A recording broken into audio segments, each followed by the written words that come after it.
Hello everyone, उम्मीद है आप सब अच्छे होंगे। भूमिका में ज़्यादा समय बर्बाद नहीं करते हुए सीधे शुरू करेंगे आज की थ्रिलर हॉरर स्टोरी। लेकिन उससे पहले जो सज्जन चैनल पर नए हैं वो फटाफट नीचे दिए गए उस सब्सक्राइब बटन के साथ साथ बगल की घंटी को भी ज़रूर दबा लीजिएगा। तो कहानी की शुरुआत एक मेंटल हॉस्पिटल से होती है और यहीं हमारा इंट्रो करवाया जाता है शूमी नाम की इस लड़की से, जो कि एक सदमे के चलते मेंटली डिस्टर्ब चल रही थी। शूमी से डॉक्टर पूछता है कि क्या तुम जानती हो तुम कौन हो। शूमी बिल्कुल चुप रहती है, जिसके बाद डॉक्टर उसके घर वालों की फोटो दिखाते हुए उसे कुछ याद दिलाने की कोशिश करते हैं, लेकिन शूमी उदास मुंह लिए हुए साइलेंट रहती हैं। कुछ दिन बाद हॉस्पिटल से छुट्टी मिलने के बाद शूमी अपनी छोटी बहन सू यॉन और फादर मू ह्यून के साथ घर आते हुए दिखाई देती हैं।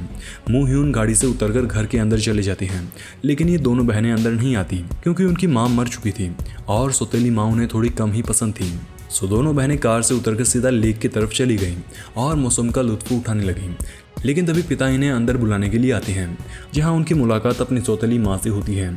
कुछ देर तक खुश होने का दिखावा करने के बाद सौतेली माँ उन्हें एक टॉन्ट मारती है, जिसके चलते शूमी को गुस्सा आता है और वो चुपचाप अपनी बहन को लेकर अपने रूम में चली जाती हैं। ऊपर जाकर शूमी अपने कमरे में सामान जांच कर रही थी। इसी दौरान उसने पाया कि उसकी अलमारी में एक ही कलर और एक ही पैटर्न के बहुत सारे कपड़े कुछ ऐसे रखे हुए थे जैसे उसे कोई और रंग के कपड़े पहनना मना हो। उसी दिन शाम को सब चुपचाप बैठे डिनर कर रहे थे, लेकिन शूमी की सौतेली माँ कुछ बातचीत शुरू करने के लिए बताती हैं कि मैंने शूमी के अंकल आंटी को खाने पर बुलाया है। उसकी बात पर कोई ध्यान नहीं देता। पिता खाना छोड़कर बीच में ही चले जाते हैं, तो शूमी अपनी अलमारी छेड़ने के लिए सौतेली माँ पर अपना गुस्सा निकालती है और कहती है कि तुमने मेरी अलमारी को हाथ कैसे लगाया, और हाँ, मुझे अंकल आंटी से मिलने में कोई दिलचस्पी नहीं है। इसके बाद शूमी और उसके तुरंत बाद उसकी छोटी बहन शू यॉन भी यहाँ से उठकर अपने कमरे की तरफ जाने लगती हैं। जाते समय रास्ते में शूमी अपनी बहन को समझाती हैं कि अगर सौतेली माँ तुम्हें ज़रा से भी परेशान करें तो उसकी खबर तुम मुझे ज़रूर देना। इसके बाद हमें शूमी के फादर नजर आते हैं, जो शूमी की सौतेली माँ के साथ सोने के बजाय सोफे पर अकेले सो रहे थे। उसी रात सोते समय सू यॉन को किसी की आहट सुनाई देती है, जिसके चलते उसकी आंख खुल जाती है और वो देखती है कि दरवाजे पर किसी महिला का हाथ दिख रहा है। ये देख शू यॉन घबरा गई और कंबल से अपना मुंह ढकने लगी, लेकिन तभी अचानक किसी अदृश्य शक्ति ने उसका कंबल खींच लिया। ये देख शू यॉन बुरी तरह से डर गई और अपनी बहन के पास चली गई। अब शूमी पड़ताल करने उसके कमरे में गई, जहां उसे कुछ भी नहीं मिला। इसके बाद वो पानी लेने सीढ़ियों से नीचे गई तो उसने पाया कि उसके पिता सोफे पर सो रहे हैं। शूमी उन्हें कंबल उड़ा रही थी कि तभी उसकी सौतेली माँ आ जाती है और उससे कहती है कि बेवजह अपने पापा को जगाने की कोशिश भी मत करना। इसके बाद दोनों में जमकर बहस होती है और शूमी वापस अपने कमरे में चली जाती है, जहाँ शूमी अपनी बहन को गले लगाते हुए कहती है कि मैं हमेशा तुम्हारे साथ हूँ, तुम्हें डरने की कोई ज़रूरत नहीं है।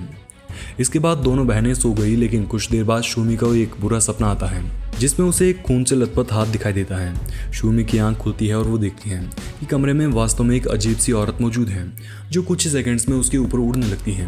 अब शूमी को पता चला कि यह उसकी असली माँ की आत्मा है, जिसका सर कटकर उसकी सौतेली माँ पर लग जाता है। ये देख शूमी की असल में आंखें खुल जाती हैं, यानी कि इतनी देर तक वो सपना देख रही थी। तभी यहाँ उनके फादर आते हैं और उन्हें ब्रेकफास्ट के लिए बुलाते हैं। शूमी ने जब उठकर चादर समेटना शुरू किया तो पाया कि बेड पर ब्लड की कुछ बूंदें हैं। ये देखकर उसे लगा कि शू यॉन को पीरियड्स आए होंगे, सो वो अपनी सौतेली माँ से पैड्स लेने गई, जहाँ उसने बताया कि आज तो सेम प्रॉब्लम मुझे भी है। कुछ देर बाद जब शूमी वॉशरूम गई तो उसे पता लगा कि सौतेली माँ और बहन के साथ साथ आज वो खुद भी पीरियड्स पर हैं। इसके बाद शूमी को कुछ पुरानी पिक्चर्स से भरा बॉक्स मिलता है, जो देखने के बाद शूमी को पता चलता है कि उसकी सौतेली माँ एक नर्स थी, जिसे उसकी बीमार माँ की देखभाल के लिए रखा गया था। शूमी की माँ मरने के बाद उसके पिता ने इस नर्स से शादी कर ली। ये सच्चाई जानकर शूमी को बहुत गुस्सा आता है। इसी बीच यहाँ उसकी छोटी बहन पहुँच जाती है और कहती है कि आप गुस्सा मत करो। तभी शूमी की नज़र अपनी छोटी बहन के हाथों पर मौजूद जख्मों पर जाती है। शूमी अपनी बहन से पूछती है कि ये कैसे हुआ, बताओ मुझे।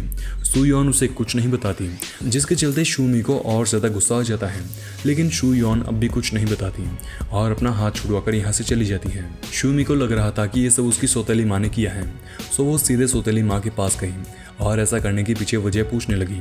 इस पर वो कहती है कि शू यॉन को अपने गलत बर्ताव के चलते सजा मिली है। तुम चिंता मत करो, अब मैं तुम्हारी माँ हूँ। इस घर में जो भी होगा वो सब तुम्हें बर्दाश्त करना होगा। शूमी को गुस्सा आता है और वो टेबल पर पड़ी ग्रोसरी तोड़कर यहाँ से चली जाती है। उनकी लड़ाई को पिता सुन रहे थे। वे शूमी को ढूंढते हुए उसके पास पहुंचे तो उन्होंने देखा कि शूमी एक कोने में बैठी रो रही थी। लेकिन जब पिता ने उसे मनाने की कोशिश की तो वो उन पर भी गुस्सा करने लगी, क्योंकि माँ की नर्स ही उसकी सौतेली माँ है। ये जानकर उसका पहले से ही मन खराब था।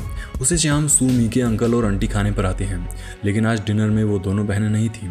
यहाँ अंकल आंटी के साथ सिर्फ पिता और उसकी पत्नी ही थी। अंकल आंटी को एंटरटेन करने के लिए सौतेली माँ अजीब अजीब से जोक मार रही थी, लेकिन इसी दौरान शू की आंटी की तबीयत खराब हो जाती है और वो फर्श पर कुछ इस तरह से उछल कर गिरने लगती हैं कि मानो उसके शरीर पर किसी अदृश्य शक्तियों ने कब्जा कर लिया हो। खुशकिस्मती से कुछ देर बाद उसकी हालत तो कुछ नॉर्मल हो गई, लेकिन इसके बाद वो दोनों यहाँ से रवाना हो गए। रास्ते में आंटी अपने पति से कहती है कि उनके घर में कुछ तो पैरानॉर्मल ज़रूर है, क्योंकि जब मुझ पर हमला हो रहा था तब मैंने किचन में सिंक के नीचे एक अजीबोगरीब परछाई देखी थी। इधर सू मी की माँ को भी घटना के दौरान सिंक के नीचे अजीबोगरीब हरकतें दिखाई दे रही थी, तो वो भी सिंक के नीचे पड़ताल करने गई। इस समय तो यहाँ पर कुछ नहीं था, लेकिन सिंक के सामने मौजूद डाइनिंग टेबल पर एक ग्रीन कपड़े पहने हुए बच्ची जरूर बैठी थी। इसी बीच शू मी की माँ को एक हेयर क्लिप नजर आती है। वो जैसे ही इसे उठाने के लिए नीचे हुई तो सिंक के नीचे से निकला एक डरावना हाथ उसका हाथ पकड़ लेता है। ये देखकर सौतेली माँ बहुत घबरा जाती है। इससे बचकर जब वो भागने लगी तो पीछे घूमते ही उसका रास्ता डाइनिंग टेबल पर बैठी उस बच्चे ने रोक दिया। यहाँ से बचकर जैसे तैसे वो पति ह्यून के पास पहुंची और कहने लगे कि जब से ये दो लड़कियां घर में आई हैं कुछ भी ठीक नहीं हो रहा। पति ने उसे टैबलेट्स दी और कहा कि ऐसा कुछ नहीं है, लेकिन तुम्हें इतना ही वहम है तो एक बार मैं अच्छे से चेक भी कर लेता हूँ। कुछ देर बाद मुंह ह्यून को अपनी पत्नी का पैट पक्षी मरा हुआ मिलता है। सू मी की सौतेली माँ खिड़की पर खड़ी सब कुछ देख रही थी। वो गुस्से में लाल होकर सीधे शू योन के रूम में गई। यहाँ उसने अपने कुछ फोटोज देखे जिनमें उसके सर को फाड़ दिया गया था। ये देख स्टेप मदर और ज्यादा गुस्सा हो गई और शू योन को पकड़कर अलमारी में बंद करके चली गई। कुछ देर चिल्लाने के बाद शू मी उठ गई और शू योन के रूम में जाकर उसे बाहर निकाला। शू मी ने अपनी बहन की आवाज़ न सुनने के लिए माफ़ी मांगी और आगे वादा किया कि आगे से कभी भी ऐसा नहीं होने दूंगी। इधर शू मी के पिता पक्षी को दफनाकर सीधा उसके पास जाते हैं और कहते हैं कि तुम क्या चाहती हो, क्यों मेरे लिए इतनी परेशानियां खड़ी कर रही हूँ। शू मी भी पिता से गुस्सा हो जाती है और कहती है कि ये सब सिर्फ उस औरत की वजह से हो रहा है, आपको दिखाई नहीं देता वो कैसे शू योन पर बार बार अत्याचार कर रही हैं। अब मू ह्यून का गुस्सा आउट ऑफ कंट्रोल हो रहा था। वो चिल्लाते हुए उससे कहता है कि सू योन मर चुकी है, तुम्हें ये बात क्यों समझ नहीं आ रही। सू मी अपने पिता की बात सुनकर हैरान रह जाती है, लेकिन उसने अपने पिता की बातों पर विश्वास करने से इनकार कर दिया। वहीं सू योन जो सू मी के पास खड़ी थी वो पिता की बात सुनकर रोते हुए वहां से भाग जाती हैं। अब शू मी की ये हरकतें पिता के काबू से बाहर जा रही थी, इसीलिए उन्होंने किसी व्यक्ति को कॉल किया और अपने घर आने के लिए इनवाइट किया। अगली सुबह सौतेली माँ एक बड़ी सी बोरी को घसीटते हुए घर में लेकर आती हैं और इसे जोर जोर से पीटने लगती हैं। शोर सुनकर शू मी की आंख खुल गई। उठते ही उसने पाया कि उसके पिता एक लेटर में लिख कर गए हैं कि वो किसी काम से बाहर जा रहे हैं और दोपहर तक वापस घर लौटेंगे। अब शोर सुनकर शू मी को फिर से वहम हुआ कि उसकी माँ शू योन को मार रही होगी। वो झट से बाहर गई, जहां उसे फर्श पर खून के निशान और एक बोरी दिखाई दी। अब ये नज़ारा देखकर उसका शक और ज़्यादा बढ़ गया कि ये उसकी बहन ही होगी। कुछ देर तक बोरी खोलने की कोशिश करने के बाद शू मी किचन में चाकू लेने गई, लेकिन जब वो वापस लौटी तो उसने देखा कि बोरी को एक अलमारी में छिपा दिया गया है। अब जैसे ही वो अलमारी खोलने के लिए आगे बढ़ती है, वैसे ही पीछे मौजूद सौतेली माँ ने उसे गर्म पानी से जलाने की कोशिश की। कुछ देर तक चली लड़ाई के बाद शू मी लगभग बेहोश हो गई और उसकी स्टेप मदर उसे एक स्टैचू से मारने ही वाली थी। अब कुछ देर बाद शू मी के पिता घर लौटे तो उन्होंने देखा कि शू मी फर्श पर पड़ी है और उसके आसपास स्टैचू के टुकड़े पड़े हुए हैं। दोस्तों आगे सीन थोड़ा कंफ्यूजिंग होने वाला है, सो आपको पूरा ध्यान लगाकर समझने की ज़रूरत पड़ेगी। साथ ही अगर वीडियो लाइक नहीं किया तो ये काम अभी कर लीजिए। हाँ, तो स्टैचू के कचरे में पड़ी शू मी को उसके पिता ने वहाँ से उठाकर एक सोफे पर बिठा दिया और उसकी मरहम पट्टी करने लगा।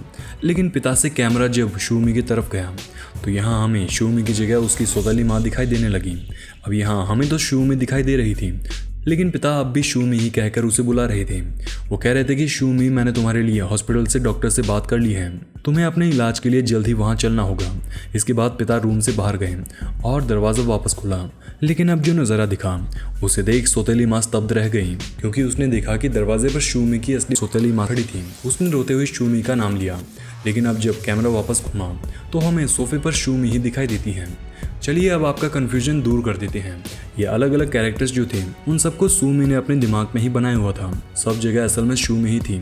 शू मी जब अपने पिता के साथ घर में आई तो वो सिर्फ 2 लोग ही थे। उसकी बहन की सच में मौत हो चुकी थी। शू मी बस उसे अपनी इमेजिनेशन में ही देखती थी। रही बात उसके स्टेप मदर की, तो उसके घर में स्टेप मदर भी नहीं रहती थी। उसे उसके डर के चलते बार बार वो दिखाई देती हैं और वो खुद स्टेप मदर का रोल प्ले करती। वो सुमी खुद ही थी जो बोरे में एक डॉल को डालकर पीट रही थी। पक्षी को भी सुमी ने खुद ही मारा था और उसके पिता जो दवाइयाँ देते थे वो भी सुमी को ही दिया करते थे। यही वो वजह थी जिसके चलते जब वो सौतेली माँ से बातें करती तो उसके पिता उसे कोई जवाब नहीं दिया करते थे। अब आप समझ गए होंगे कि ये सब शूमी की दिमागी हालत ठीक न होने के चलते हो रहा था। शूमी को स्किज़ोफ्रेनिया नामक एक दिमागी बीमारी थी जिसमें इंसान की सोचने, समझने, महसूस करने और बर्ताव करने की सभी गतिविधियां प्रभावित होती हैं। अपने आसपास भूत प्रेत का आभास होना भी इस बीमारी के लक्षणों का हिस्सा है, क्योंकि एक स्किज़ोफ्रेनिक माइंड अपने डर से जुड़ी सभी चीज़ें खुद ब खुद इमेजिन कर लेता है और इन्हें क्रिएट भी कर लेता है। अब आप शूमी की दिक्कत शायद समझ चुके होंगे। इसके बाद शूमी को एक बार फिर से हॉस्पिटल भेज दिया गया, जहां उसके पिता डॉक्टर से बात कर रहे थे और उसकी सौतेली माँ उससे बात करने रूम में जाती हैं। लेकिन शूमी से बात करने के बाद जैसे ही वो रवाना होने लगी तो शूमी ने उसका हाथ पकड़ लिया, लेकिन वो जैसे तैसे अपना हाथ छुड़वाकर वहाँ से चली जाती है। सीन शिफ्ट होता है और घर जाने के बाद सौतेली माँ को शू यॉन के कमरे में सीटी की आवाज़ सुनाई देती है। जब वो इसे चेक करने शू यॉन के कमरे में जाती है तो यहाँ उसे शू यॉन की आत्मा दिखाई देती है जो देखते ही देखते सौतेली माँ की जान ले लेती हैं। इसके तुरंत बाद हम एक बार फिर से शूमी को देखते हैं जो सोते सोते खुशी की आंसू बहा रही थी, यानी ये घटना भी शूमी की दिमाग की इमेजिनेशन थी। इसके बाद कहानी फ्लैशबैक में जाती है। यहाँ हमें शूमी की ऐसी हालत के पीछे वजह पता चलती है। दरअसल शूमी के पिता ने उस नर्स को अपनी पत्नी का ध्यान रखने के लिए हायर किया था, तब वो उसे पसंद करने लगा और ये बात शूमी की रियल माँ को अंदर ही अंदर खाई जा रही थी।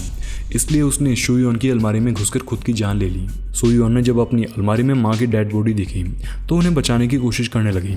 इसी दौरान अलमारी शूयॉन के ऊपर गिर गई और उसका दम घुटने लगा। जब उस नर्स ने कमरे से आवाज़ें सुनी तो वो वहाँ पहुँची, लेकिन शूयॉन को बचाने के बजाय चुपचाप वहाँ से रवाना हो गई। कुछ देर आगे जाने के बाद नर्स ने अपना मन बदल लिया और शूयॉन को बचाने का फैसला लिया, लेकिन रास्ते में उसे शूमी मिल गई। शूमी ने उससे कहा कि तुम मुझे बिल्कुल पसंद नहीं हो, तुम एक निर्लज औरत हो। शूमी की खरी खोटी बातें सुनने के बाद नर्स ने वापस मन बदल लिया और शूमी से कहने लगी कि तुम अपनी इस हरकत के चलते बहुत ज़्यादा पछताओगी।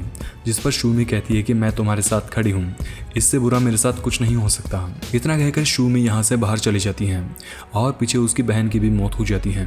इधर शूमी इस बात से अनजान घर छोड़कर चली गई। बाद में जब उसे इस बारे में पता चला तो वो अपनी सबसे प्यारी चीज़ यानी अपनी छोटी बहन की मौत एक्सेप्ट नहीं कर पाई और मानसिक रूप से बीमार हो गई। तो दोस्तों, कैसे लगी आपको ये थ्रिलर हॉरर स्टोरी? कहानी को लेकर जो भी डाउट्स हैं आप कमेंट बॉक्स में निसंकोच पूछ सकते हैं, और अधिक जानना चाहते हैं तो बता दें कि ये फिल्म 2003 के दौरान रिलीज हुई। फिल्म का नाम है टेल ऑफ टू सिस्टर्स, जिसे IMDb पर 10 में से 7.1 स्टार्स मिली थी।